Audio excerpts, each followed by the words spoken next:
When you're on the kind of ragged edge of a problem that must be solved and the government has the authority and the wherewithal to do so on behalf of its citizens, that's a pretty special place.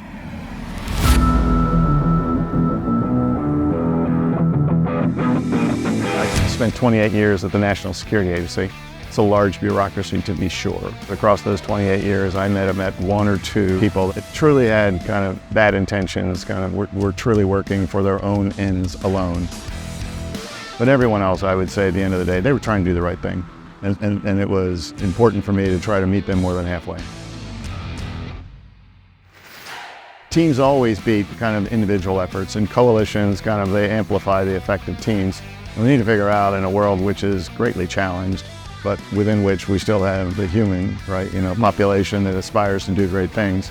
How do we bring all those resources together in a way that the team can prevail or a coalition can prevail, where individuals will necessarily fail?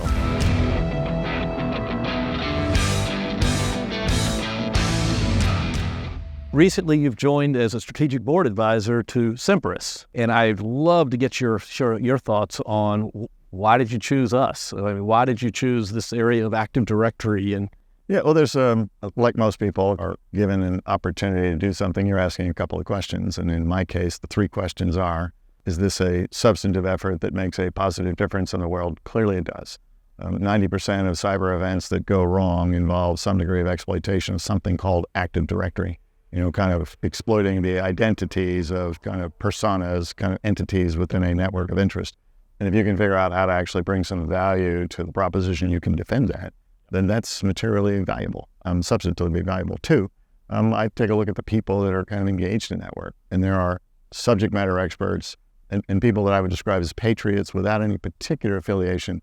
Doesn't matter what nation, they're actually just trying to do something good for their citizens. And I love the people of Semperis. I've known some of them for many, many years. And the ones that I've recently met make me feel like I'm back in public service again, right? While there's kind of a revenue target, kind of in this case, as opposed to the government, it feels a lot like public service. And the third is that I then look at, is this actually something that will lead to either experience or practice or contribution that is kind of better by the month, better by the quarter, better by the year?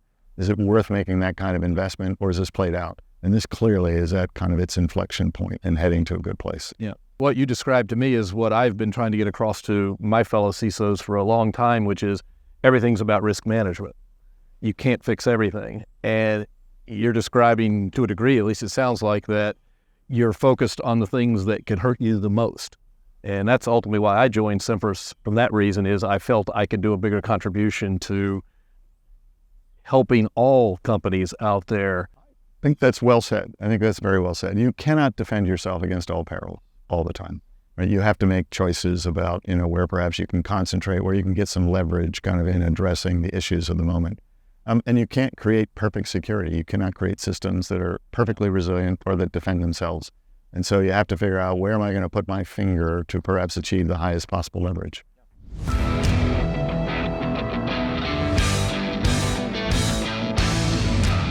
Active Directory today, I would agree with you. And that's, it seems like you said, 90% of most attacks involve that. And it makes sense because that's where the crown jewels tend to be, at least anyway. Talk a little bit maybe about, and again, you've mentioned a couple times in our discussion already, the word resiliency, which is, for a security person, historically, we didn't use that term.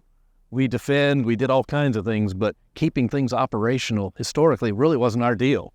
That was IT's deal, to keep things running. But now it seems all of a sudden, at least I have a strong belief that if a cyber event caused an outage, that's on me now.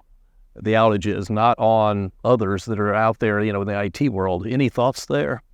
Yeah, so it is an overused word, especially in my kind of lexicon. But I like the word because I think what it does is gets away from the notion that we're going to make perfect systems or perfectly secure systems, and actually just create an ability to be a hard target, that we've actually made it such that if you're a transgressor, it's going to be harder for you to take advantage of me than it might otherwise be if I'd not taken that action. Yeah.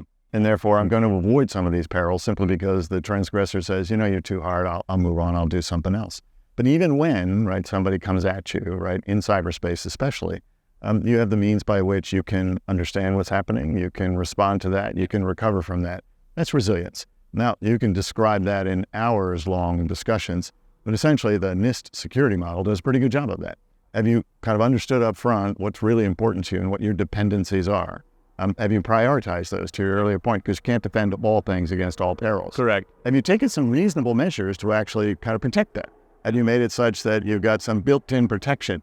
Kind of maybe in the physical world, do you have an armor plate, or do you have some degree of redundancy, some degree of, they're going to have to work harder to take advantage of you because you've actually taken some time and attention? Can you understand that somebody's actually attempting to do that or has succeeded in kind of getting into the fabric of that? Can you then respond in time and then recover such that you can prevail? You can kind of fight through whatever deficiencies you've had. All of that kind of like lives under the rubric of resilience. And it's really a human kind of discussion as opposed to a technology discussion. Absolutely. I view it much like my house in a way. I do. You have locks, you have alarms, you have all these things, and they're just there to reduce the chance that you're going to be attacked or someone's going to break in. But if someone invariably breaks in, that's why you have to have insurance too, or you've got a plan in your house. But to your point, the locks and doors are merely the predicate. That's just the setup. You have to then kind of have some degree of vigilance. You have to be aware of what's happening, because if you don't know what's happening, some life force is going to course across the system and kind of take advantage of you at a moment when you're distracted or looking away. Individuals or companies, or for that matter, governments, who leave on the proverbial Friday night, kind of just close the door, but leave their systems on and assume those systems are perfect and safe and will be in the same condition on Monday morning, are always surprised. Why? Because that lack of vigilance across that weekend, whether it's a holiday or a weekend or just a night off, is an opportunity for a transgressor who knows no time off, who knows no boundaries in terms of their workday, to find you at that weakest possible moment.